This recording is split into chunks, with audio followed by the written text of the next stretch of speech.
So, welcome to all in the 13th sets of co-curricular classes, Human Values and Environment Studies, Unit 1, Human Values and Principle of Ethics. So in today's session, we discuss about the modern business tycoon Bill Gates.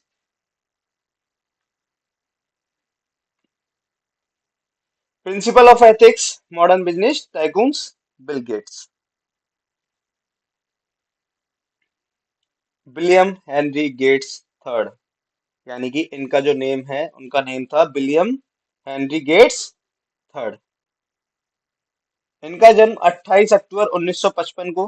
America के ये एक businessman है, investor है, philanthropist है और writer हैं।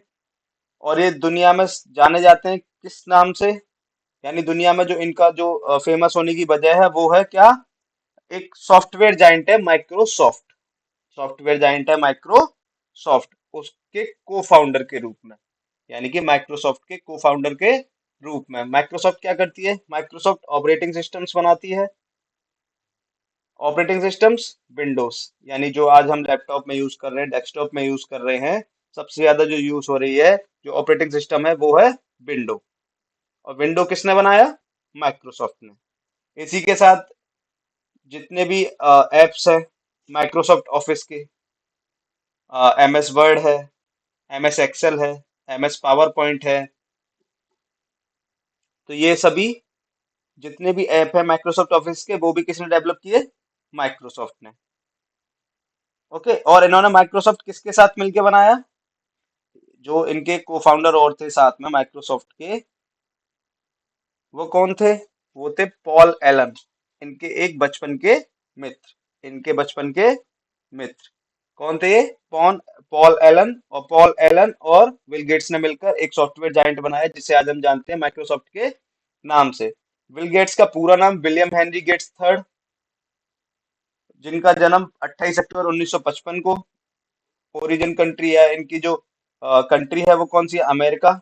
ये वहाँ के बिजनेसमैन हैं, इन्वेस्टर हैं, फिलेंथ्रोपिस्ट हैं और राइटर हैं। ठीक है। और इन्होंने जब माइक्रोसॉफ्ट में काम किया, जब ये माइक्रोसॉफ्ट इन्होंने को फाउंड की और तब तक जिन्होंने माइक्रोसॉफ्ट को संभाला, तो उन्होंने कुछ पोजीशन थी जिनको अपने पास संभाला, यानी कि अलग अलग पोजीशंस पे ये रहे, जिनमें से कुछ थी, एक पोजीशन थी चेयरमैन की, chief executive officer CEO, president, chief software architect, while also being its largest individual shareholder until May 2014, यानी कि मई 2014 तक ये उसके व्यक्तिगत शेयर होल्डर, सबसे बड़े व्यक्तिगत शेयर होल्डर थे, यानी कि जो उसके शेयर्स थे माइक्रोसॉफ्ट के, मई 2014 तक इन्हीं के पास सबसे ज्यादा थे। Okay. He was a prominent pioneer of the microcomputer revolution of the 1970s and 1980s, यानी कि जो 1970 और 1980 में जो प्योनर, जो माइक्रो कंप्यूटर का रिवॉल्यूशन हुआ, यानी जो माइक्रो कंप्यूटर की, यानी जो पर्सनल सिस्टम आज हम देख रहे हैं, उसकी जो क्रांति आई। पहले कंप्यूटर बड़े होते थे, इंडस्ट्रियल यूज के लिए बनाए गए, कंप्यूटर को इंडस्ट्रियल यूज के लिए बनाया गया, लेकिन इन्होंने क्रांति लाके माइक्रो कंप्यूटर का रिवॉल्यूशन जो हुआ 1970 में और 1980 में, उसके एक अग्रदूत बने, यानी कि इन्होंने उसमें बढ़ चढ़कर हिस्सा लिया और उसमें काम किया। तो 2000 1970 और 1980 में माइक्रो कंप्यूटर रिवॉल्यूशन हुआ, उसी के साथ इन्होंने उसमें हिस्सा लिया और वहां से विंडो का डेवलपमेंट हुआ, यानी माइक्रोसॉफ्ट बनना स्टार्ट हुई। वहां से माइक्रोसॉफ्ट बनना स्टार्ट हुई। ये मई 2014 तक वहां के व्यक्तिगत शेयर होल्डर थे, माइक्रोसॉफ्ट के इंडिविजुअल शेयर होल्डर थे मई 2014 तक सबसे बड़े। माइक्रोसॉफ्ट के इंडिविजुअल शेयर होल्डर 2014 तक ये रहे।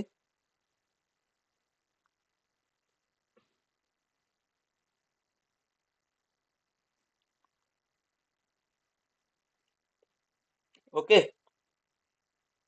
और अभी वर्तमान में माइक्रोसॉफ्ट के सीईओ कौन है, माइक्रोसॉफ्ट के सीईओ कौन है, सत्या नडेला।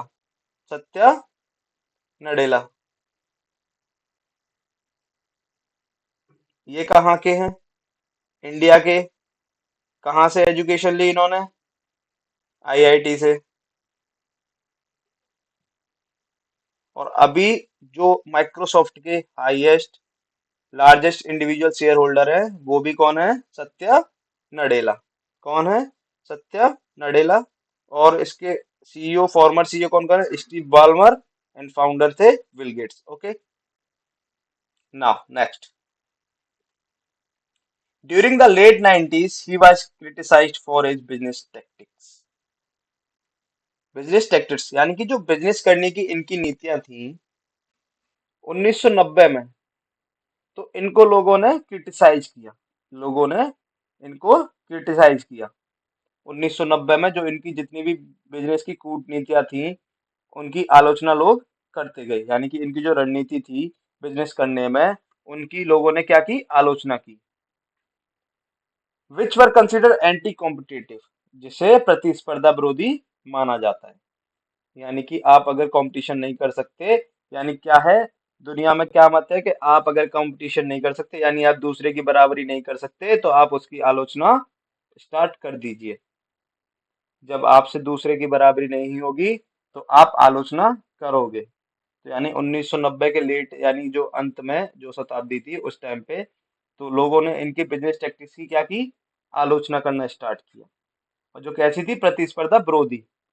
यानी कि जो लोग इनसे कॉम्पिटिट नहीं कर पा रहे थे वो लोग इनकी आलोचना करने लगे। Since 1987 Gates has been including in the Forbes list of the world's billionaires. यानी कि 1987 में ये फोर्ब्स की एक वर्ल्ड्स बिलियनर की लिस्ट थी, उसमें ये क्या है? इंक्लूड हुए।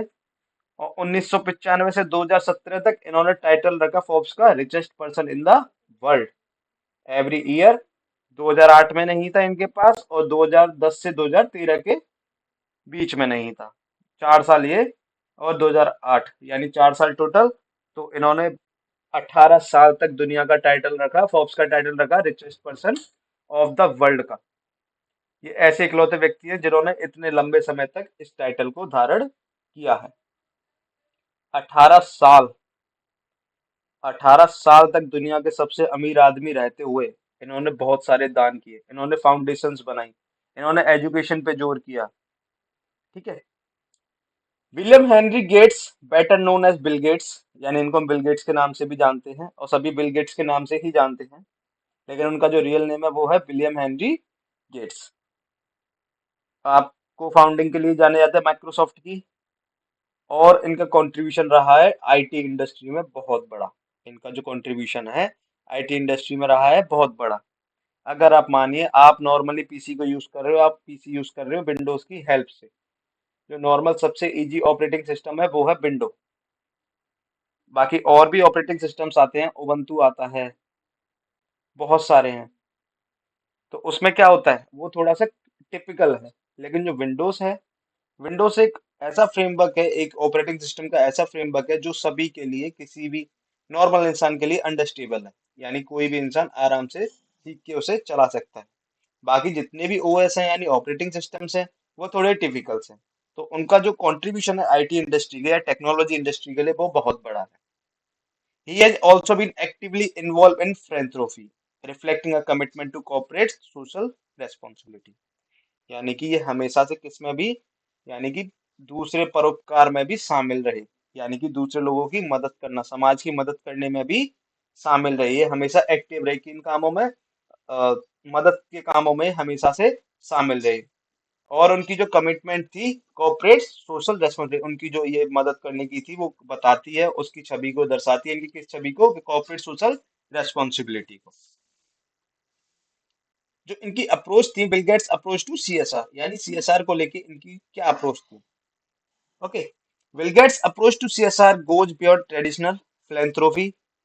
His efforts are characterized by a focus on addressing systematic issues, leveraging technology for positive change, and collaborating with diverse stakeholders. While his primary legacy is undoubtedly tied to the technology industry, his commitment to addressing global challenges through philanthropy exemplifies a broader understanding of corporate and individual responsibility to contribute to the well-being of society। यानी जो इनका दृष्टिकोण था, यानी CSR को लेके ये जो सोचते थे वो कैसा था? परोपकार से कहीं आगे माना जाता है। यानी जो इनका दृष्टिकोण था सीएसआर सीएसआर को लेके, वो परोपकार यानी ये दान दान करना इन सब से बहुत आगे था। जो इनके एफर्ट्स से वो करेक्टराइज करते हैं किसको? सिस्टमेटिक इशू को, यानी कि इनके प्रयासों ने क्या किया, जो प्रगतिशील प्रणालीशील मुद्दों को संबोधित करने में, यानी कि जो मुद्दे कठिन है, जिन मुद्दों पे कोई काम नहीं कर रहा, इन्होंने उस पर भी काम करना स्टार्ट किया और उनको संबोधित करना स्टार्ट किया। Leveraging technology for positive change and collaborating with diverse stakeholders, और इन्होंने सकारात्मक बदलाव के लिए टेक्नोलॉजी का लाभ उठाया, सकारात्मक बदलाव के लिए टेक्नोलॉजी का लाभ उठाने और जो बहुत सारे इनके जो शेयर होल्डर थे उनके सहयोग पर, उन पर सहयोग, उनके साथ सहयोग करने पर ध्यान केंद्रित किया। यानी इन्होंने क्या किया, जो टेक्नोलॉजी थी उसका लाभ उठाया, सकारात्मक बदलाव लेके आए समाज में, और जो इनके जितने भी शेयर होल्डर्स थे, इनके जितने भी स्टेक होल्डर्स थे, उनके साथ काम किया, उनका सहयोग किया, उनके साथ रहकर सहयोग करने पर इन्होंने अपना ध्यान पूरी तरह से केंद्रित किया। यानी इनको इन्होंने माना जो मेरे शेयर होल्डर्स हैं वो भी मेरा परिवार है और मैं उनका भी भला सोचूं। While his primary legacy is undoubtedly tied to the technology industry, his commitment to addressing global challenges through philanthropy exemplifies a broader understanding of corporate and individual responsibility to contribute to the well-being of society। यानी कि इनकी जो उद्योग से जुड़ी हुई परोपकार है, यानी जो उद्योग से जुड़ा हुआ जो इनकी प्राथमिक विरासत है, यानी आप सभी को पता है आईटी इंडस्ट्री से है, इन्होंने माइक्रोसॉफ्ट को फाउंडेड किया, तो ये इनको जो पहला काम है वो क्या है, प्राइमरी जो इनकी लीगेसी है, यानी जो प्राथमिक इनकी जो विरासत है, वो सबको पता है वो क्या है, टेक्नोलॉजी है, टेक्नोलॉजी इंडस्ट्री है। यानी जो इनकी प्राथमिक विरासत है वो टेक्नोलॉजी इंडस्ट्री है, लेकिन फिर भी इनका जो कमिटमेंट था वो क्या है कि परोपकार के माध्यम से इन्होंने, यानी कि दान के माध्यम से इन्होंने क्या किया, एक बेटर अंडरस्टैंडिंग कॉर्पोरेट और इंडिविजुअल रेस्पॉन्सिबिलिटी की इन्होंने समाज के अच्छे के लिए और उनके प्रतिनिधित्व को भलाई में योगदान करने के लिए, यानी समाज की भलाई के लिए अच्छे काम करने के लिए इन्होंने कॉर्पोरेट और व्यक्तिगत जिम्मेदारी की व्यापक समझ थी। यानी कि इनमें क्या था कि इनमें कॉर्पोरेट की और एक इंडिविजुअल पर्सन की, जो समाज की भलाई के लिए अच्छे तरीके से काम कर पाए, इनके अंदर ऐसे विचार थे और ये उसका एक बेहतरीन उदाहरण है। यानी कि आप एक व्यक्तिगत रूप से और एक आप सामाजिक, एक कॉर्पोरेट के रूप से, एक बिजनेसमैन के रूप से, आप एक कॉर्पोरेशन के रूप से समाज में अच्छे कार्य के लिए क्या कर सकते हो, ये इसका एक बेटर एग्जाम्पल है। Gates considered climate change and global access to energy to be critical interrelated issues. He has urged governments and the private sector to invest in research and development to make clean, reliable energy cheaper. Gates envisioned that a breakthrough innovation should sustainable energy technology could drive down both greenhouse gas emissions and poverty and bring economic benefits by stabilizing energy prices. In 2011, he said, if you gave me the choice between picking the next 10 presidents of ensuring that energy environmentally friendly and quarter as costly, I had picked the energy thing। यानी कि जो gets हैं उन्होंने क्या किया, जो जलवायु परिवर्तन हो रहा है, यानी जो क्लाइमेट चेंज हो रहा है, दिनेश ये आप क्या कर रहे हो,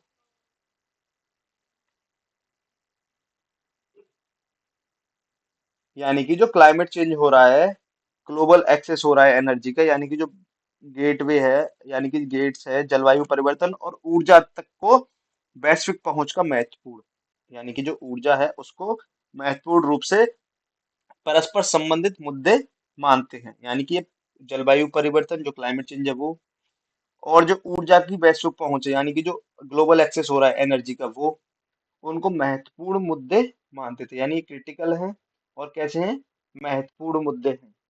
He has urged governments and the private sector to invest in research and development to make clean। यानी कि ये पैसा देते थे किसको, गवर्नमेंट्स को और प्राइवेट सेक्टर्स को इन्वेस्ट करने के लिए। इन्होंने पैसा दिया किसमें कि आप R&D करिए, यानी रिसर्च और डेवलपमेंट कीजिए, यानी कि आप रिसर्च कीजिए और पाइए कि आप कैसे इस पूरे वातावरण को साफ रख सकते हैं, आप कैसे एनर्जी को चीपर कर सकते हैं, यानी जो रिलायबल एनर्जी है, यानी कि जो कैसी एनर्जी है, जो प्रौद्योगिकी एनर्जी है उसे आप संधारणीय प्रौद्योगिकी एनर्जी है उसे आप कैसे सस्ता कर सकते हैं, और ये क्या उसके लिए क्या देते थे, पैसा देते थे। यानी कि सरकारों और निजी क्षेत्र से क्या करते थे, पैसा देते थे। यानी कि और जो विश्वसनीय ऊर्जा है उसको सस्ता बनाने के लिए इन्होंने रिसर्च एंड डेवलपमेंट के लिए पैसा दिया, रिसर्च एंड डेवलपमेंट के लिए पैसा दिया, जिससे कि आप क्या कर सको, उस पर रिसर्च कर पाओ और फिर उसे डेवलप कर पाओ। Gate envisions that a breakthrough innovation in sustainable energy technology could drive down both greenhouse gas emission poverty and bring economic benefits by stabilizing energy prices। यानी इनका मानना था कि जो संधारणीय ऊर्जा प्रौद्योगिकी में जो ग्रीन हाउस गैस उत्सर्जन होता है, यानी जो ग्रीन हाउस गैस उत्सर्जन होता है, यानी कि जो ग्रीन हाउस गैस रिलीज होती हैं वो, और गरीबी दोनों को कम कर सकता है। क्या? सस्टेनेबल एनर्जी टेक्नोलॉजी, यानी कि जो संधारणीय ऊर्जा प्रौद्योगिकी है वो आपकी जो ग्रीन हाउस की गैस जो निकलती हैं उनको कम कर सकता है और आपकी गरीबी को भी कम कर सकता है। And bring economic benefits by stabilising energy prices, और ऊर्जा की कीमतों को, यानी कि आपकी जो भी ऊर्जा की कीमतें हैं, यानी उनके जो भी प्राइस हैं एनर्जीज को, उनको स्टेबलाइज कर सकता है, यानी स्थिर कर सकता है। Okay. In 2011, he said, if you gave me the choice between picking the next 10 presidents or ensuring that energy is environmentally friendly and a quarter as costly, I had picked the energy thing। यानी कि 2011 में इन्होंने क्या कहा कि यदि आप मुझे अगले 10 राष्ट्रपति को चुनने, यह सुनिश्चित करने के बीच विकल्प देते हैं कि ऊर्जा पर्यावरण के अनुकूल है और एक चौथाई अनिवार्य रूप से मैं ऊर्जा की बात को चुनूंगा। यानी कि इन्होंने माना था कि अगर आप मुझे अगले 10 राष्ट्रपति को चुनने की पावर देते हो या मेरे से पूछते हो तो ऊर्जा पर्यावरण के अनुकूल है, तो आप मुझे क्या विकल्प देते हो कि, यानी कि आप मुझे दो विकल्प देते हो क्या, या तो आप मेरे को ये चुनने देते हो कि 10 राष्ट्रपति को चुनना है, या आप मेरे को ये देते हो कि ऊर्जा पर्यावरण के अनुकूल है ये चुनना है, तो उसमें मैं एक चौथाई से अनिवार्य रूप से मैं ऊर्जा की बात को चुनूंगा। यानी मैं इस बात को छोड़ दूंगा कि मेरे को 10 राष्ट्रपति चुनने हैं, बल्कि मैं इस बात पर जोर दूंगा कि मैं ऊर्जा के बारे में कैसे बात कर सकता हूँ, ऊर्जा के बारे में कैसे लोगों को बता सकता हूँ। Role of CSR in the context of Bill Gates, यानी कि इनके सामने सीएसआर का क्या रोल था, यानी ये सीएसआर के थ्रू कैसे लोगों की मदद करते थे। देखिए, will and Melinda Gates foundation, इन्होंने एक फाउंडेशन बनाई अपनी वाइफ के साथ मिलके, मेलिंडा गेट्स। जो फाउंडेशन है वो शिक्षा के क्षेत्र में काम करती है, ठीक है। और इन्होंने, आपको याद हो तो कल की क्लास में हमने देखा था, इन्होंने एक साइन वाला वो भी बनाया, ओथ बनाई इन्होंने, क्या, गिविंग ओथ थी, जिसपे अजीज प्रेम जी ने साइन किया था, गिविंग प्लेज, यानी कि देने की शपथ, अपना 50% या उससे अधिक, यानी अपने वेल्थ का 50% या उससे अधिक, 2010 में वॉरेन बफे के साथ मिलके। Next is global health initiatives, यानी इन्होंने ग्लोबली हेल्थ इनिशिएटिव्स पे काम किया, एजुकेशन इनिशिएटिव्स पे काम किया, philanthropy एंड वेल्थ प्लेज, ठीक है, global development, poverty alleviation, investment in sustainable technologies. Okay, now number one is bill and Melinda Gates foundation. Okay, so Bill Gates, along with his then wife Melinda, established the Bill and Melinda Gates Foundation in 2000। यानी कि इन्होंने एक foundation बनाई अपनी wife Melinda के साथ मिलकर 2000 में, जो फाउंडेशन का नाम था bill and Melinda Gates foundation.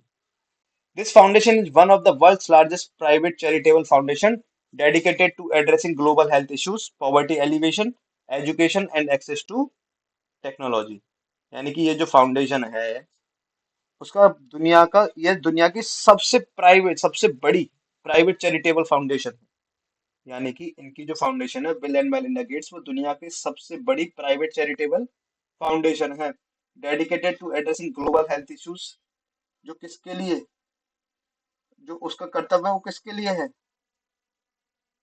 स्वास्थ्य के मुद्दों पे, यानी वैश्विक रूप से स्वास्थ्य के मुद्दों पे, गरीबी उन्मूलन पे, यानी गरीबी को कम करना, एजुकेशन पे, शिक्षा में, और टेक्नोलॉजी के लिए समर्पित है। यानी कि जो इनका डेडिकेशन है वो किसके, इस फाउंडेशन का जो डेडिकेशन है वो किसके लिए है? एक तो आपके वैश्विक रूप से हेल्थ इश्यूज, एक गरीबी उन्मूलन, एक शिक्षा, एक टेक्नोलॉजी।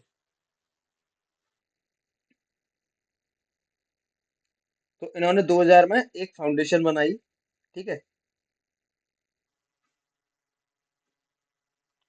और इसका जो स्टार्ट में और इस समय इस फाउंडेशन का जो संस्थान है, इसको कितना पैसा दिया गया है? 1,000 करोड़।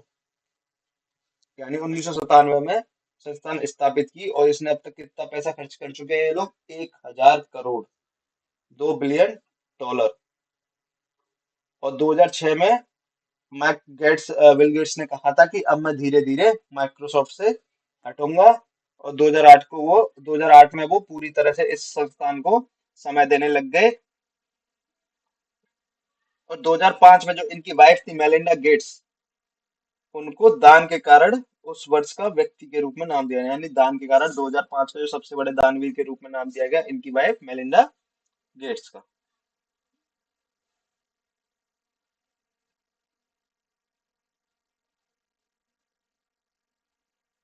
ओके।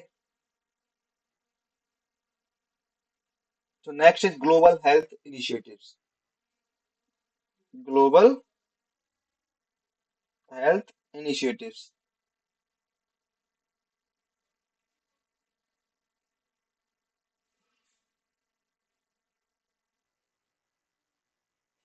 देखिए, the Gates Foundation has been instrumental in funding and supporting initiatives to combat infectious disease, improve healthcare infrastructure, and enhance global health outcomes.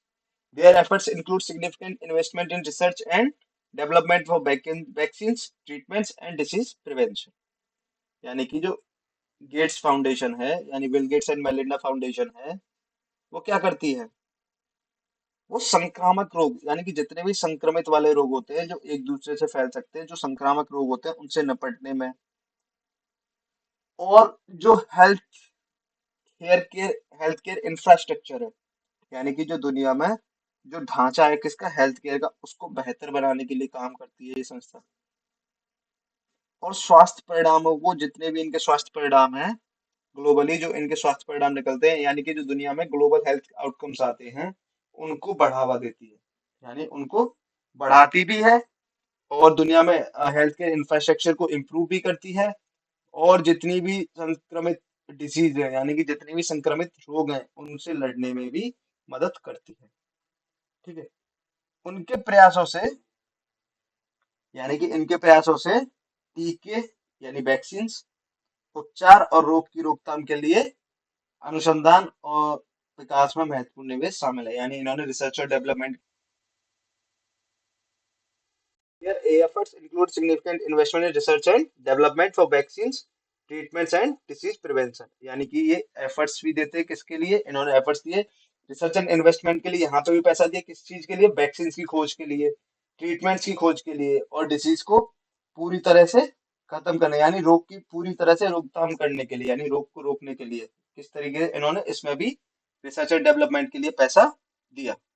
जैसे कि एक आप देखिए जीएचआई, यानी कि एग्जांपल्स हैं ग्लोबल हेल्थ इनिशिएटिव्स की, जैसे कि द ग्लोबल फंड्स, जो एड्स के लिए दिए जाते हैं, टीबी के लिए, मलेरिया के, वैक्सीन अलायंस के लिए दिए गए। ओके। और ये किस एरियाज में भी कवर करते हैं? ये इम्यूनाइजेशन प्रोग्राम्स करते हैं, maternal and child health, tobacco use, emerging disease, nutrition, health promotion, health. यानी कि इन्होंने ग्लोबल हेल्थ जितने भी इनिशिएटिव थे उनको बढ़ावा दिया, ग्लोबली हेल्थ के इनिशिएटिव्स को बढ़ावा दिया। Education initiatives. Bill Gates has expressed a keen interest in education reform. The Gates Foundation has undertaken various initiatives aimed at improving educational opportunities and outcomes, particularly in the United States. This includes support for initiatives focused on teacher effectiveness, curriculum development, and access to quality education। यानी कि इन्होंने शिक्षा के सुधार में गहरी रुचि दिखाई, यानी इनका जो मेन फोकस रहा वो किस पे रहा? शिक्षा के सुधार पर। यानी शिक्षा के सुधार पर इन्होंने गहरी रुचि दिखाई। जो गेट फाउंडेशन है उसने क्या किया? जो इनिशिएटिव की किसके लिए? शिक्षा के सुधार के लिए। यानी कि इन्होंने क्या किया? जो शैक्षिक अवसर थे वो बढ़ाए, उसके परिणामों को बेहतर किया, और बहुत सारी पहल की। कहाँ पर? स्टार्टिंग में संयुक्त राज्य अमेरिका यानी यूएसए में। ओके। यानी कि स्टार्टिंग में ना यूएसए में एजुकेशन के लिए अपॉर्चुनिटीज दी, उसके परिणाम को बढ़ाया, और इन्होंने इनिशिएटिव्स लिया यानी कि शिक्षा के क्षेत्र में काम करने का। This include support for initiative focused on teacher effectiveness, curriculum development and access to quality quality education. यानी इनमें शिक्षक प्रभावशीलता, यानी कि आपका शिक्षक कितने इफेक्टिव है, यानी कि आपके शिक्षक आप पर कितने प्रभावशाली हैं, यानी वो आपने पढ़ाने से आप पर किस कदर प्रभाव डाल सकते हैं, तो उस पर ध्यान दिया। और जो आपका डेवलपमेंट था, यानी कि पाठ्यक्रम का, यानी जो आपका सिलेबस था, आप अच्छे सिलेबस पढ़े, अच्छा सिलेबस पढ़े और करिकुलम डेवलप हो, उस पर ध्यान दिया, यानी कि आपका सिलेबस डेवलप हो, उस पर अच्छे से ध्यान दिया। और क्वालिटी एजुकेशन, यानी आपको गुणवत्तापूर्ण शिक्षा मिले, यानी आपको एजुकेशन मिले क्वालिटी के साथ। जो भी आपको एजुकेशन मिल रही है वो आपको मिले क्वालिटी के साथ, यानी कि आपको जो एजुकेशन मिल रही है वो एक क्वालिटी एजुकेशन हो, जो आपके अच्छे के लिए आपको मिले। philanthropy and wealth pledge. In 2010, Bill Gates along with Warren Buffett initiated the Giving Pledge।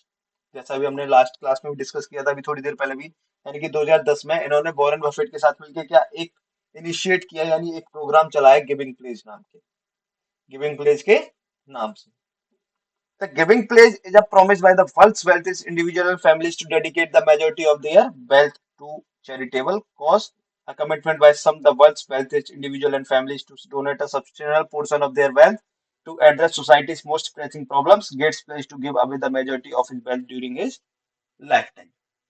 यानी कि उसमें क्या था गिविंग प्लेज में, यानी कि इन्होंने एक ऐसा प्रोग्राम चलाया गिविंग प्लेज का, जिसमें दुनिया के सबसे धनी व्यक्ति और परिवार परिवार जो दुनिया के धनी व्यक्ति हैं और परिवार हैं, वो अपनी संपत्ति का अधिकांश हिस्सा, यानी अपनी संपत्ति में से अधिकांश हिस्सा चैरिटी के लिए और समाज के हित के लिए किए जाने वाले कार्यों में दान करने का या समर्पित करने का वादा करते हैं। यानी कि ये एक ऐसा वादा है, अगर कोई गिविंग प्लेज पे साइन कर रहा है तो उसका ये वादा है कि मैं अपनी वेल्थ में से एक चैरिटी के लिए, अपनी वेल्थ में से चैरिटी के लिए हिस्सा प्रदान करूंगा। और ये बहुत से लोगों के द्वारा कमिटमेंट भी दी गई, यानी कि जो दुनिया के जो अच्छी खासी फैमिलीज थी, यानी जो वेल्थिस्ट इंडिविजुअल व्यक्ति, कोई जो अमीर व्यक्ति, अमीर परिवार थे, उन्होंने अपनी संपत्ति में से कुछ, अपनी संपत्ति में से दान देने का वादा किया, जिससे कि जो समाज से रिलेटेड जितने भी मोस्ट प्रेसिंग प्रॉब्लम है, यानी कि जो उनका निवारण चाहिए, उसके लिए एक बड़ा हिस्सा दान करने की प्रतिबद्धता मिलती है। यानी कि जितनी भी समाज की गंभीर समस्या है, यानी जितनी भी गंभीर समस्या है उनको दूर करने के लिए कोई भी जो रिचेस्ट फैमिली या रिचेस्ट इंडिविजुअल, यानी जो धनी व्यक्ति और धनी परिवार क्या दे, एक दान देने का वादा करता है कि मैं अपने धन में से जो दुनिया की जो गंभीर समस्या है उनको हल करने के लिए दान दूंगा। Gates pledge to give away the majority of his wealth during his lifetime. Gates ने अपने जीवन काल में अपनी अधिकांश संपत्ति दान करने का संकल्प लिया, यानी कि जब तक ये बोलते हैं जब तक मैं जिंदा रहूंगा तब तक मैं अपनी संपत्ति का अधिकांश हिस्सा दान करना चाहता हूं, और उन्होंने इस चीज की प्लेज ली, यानी उस चीज की शपथ ली। Next is global development and poverty alleviation. Global development and poverty alleviation, यानी कि वैश्विक विकास और गरीबी उन्मूलन। वैश्विक विकास और गरीबी उन्मूलन, यानी कि विश्व में विकास कैसे हो और गरीबी को कैसे दूर किया जा सकता है। The Gates Foundation has been actively involved in addressing issues related to global poverty.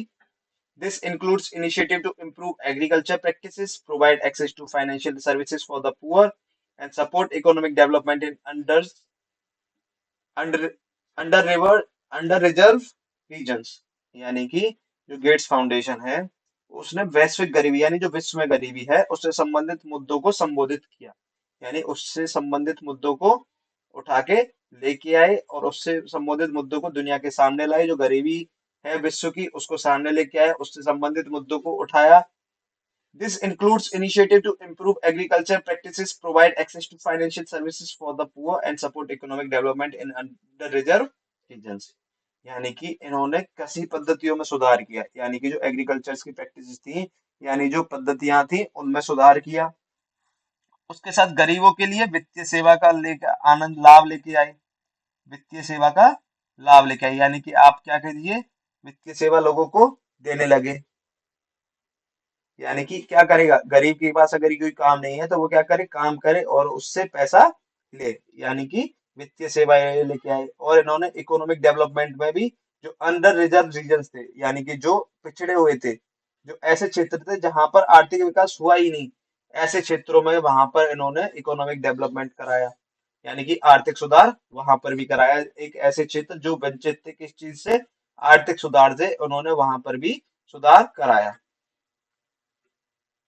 Investment in sustainable technologies,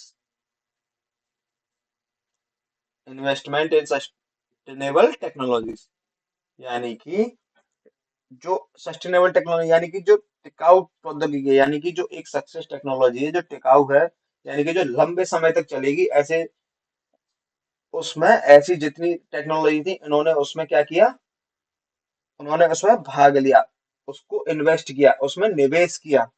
So through the back through Energy Ventures Fund and other initiatives, Gates has invested in sustainable technologies aimed at addressing climate change. He recognized the importance of supporting innovation that can have a positive impact on the environment.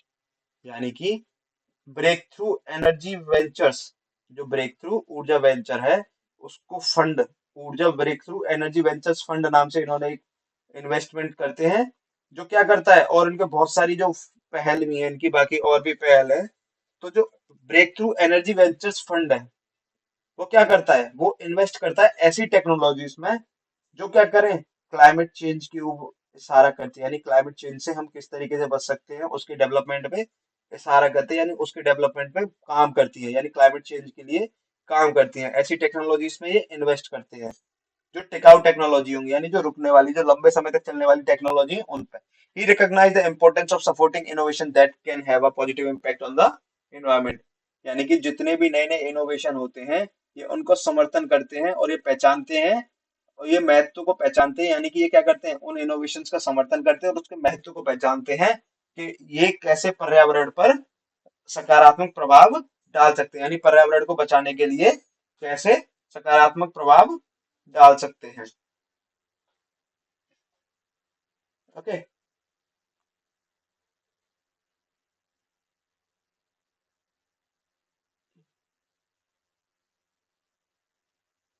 और जो इन्होंने breakthrough energy है, breakthrough energy ventures fund था, वो found किया था 2015 में, किसके लिए, इनोवेशंस को बढ़ाने के लिए, ताकि ऐसे इनोवेशंस हो पाए जो सस्टेनेबल, जो टिकाऊ एनर्जी है, जो सस्टेनेबल एनर्जी है, और ऐसी टेक्नोलॉजीज आए जो क्या करें, जो रिड्यूस करें किनको, ग्रीन हाउस गैस एमिनेशन को, यानी कि जो जितने भी ग्रीन हाउस गैस एमिनेशन हैं उनको क्या करें, कम करें।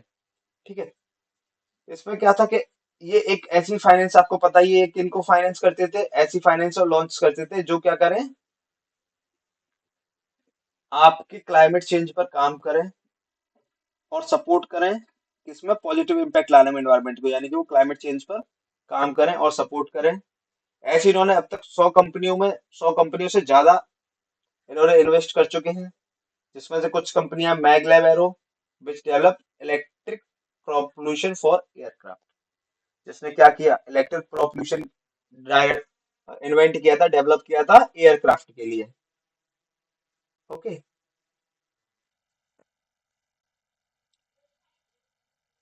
Now what is its famous quote, यानी कि इनका फेमस कोट क्या है, बिल गेट्स का फेमस कोट क्या है,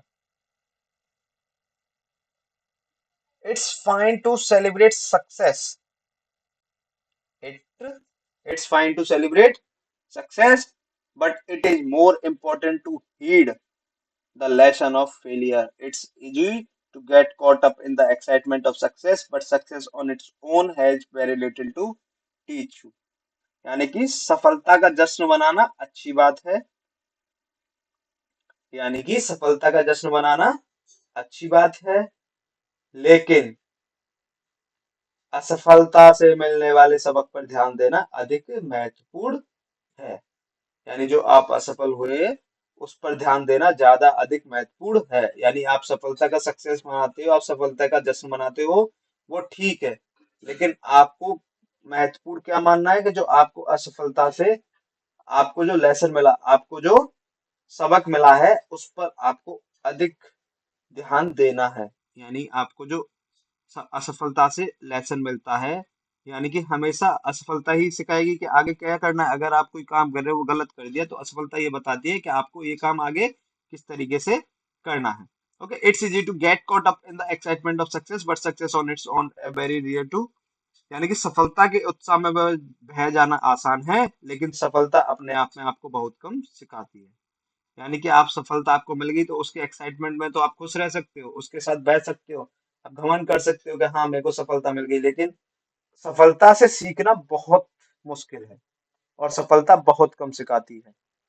सफलता बहुत कम सिखाती है, लेकिन असफलता बहुत अधिक सिखाती है। तो इनका क्या कहना था कि सफलता का जश्न मनाना अच्छी बात है, लेकिन असफलता से मिलने वाला सबक, जो असफलता से सबक मिलता है उस पर ध्यान देना अधिक महत्वपूर्ण है। यानी सफलता की सक्सेस मनाने से ज्यादा महत्वपूर्ण है कि असफलता से आपको जो सबक मिल रहा है उस पर आप ध्यान दें।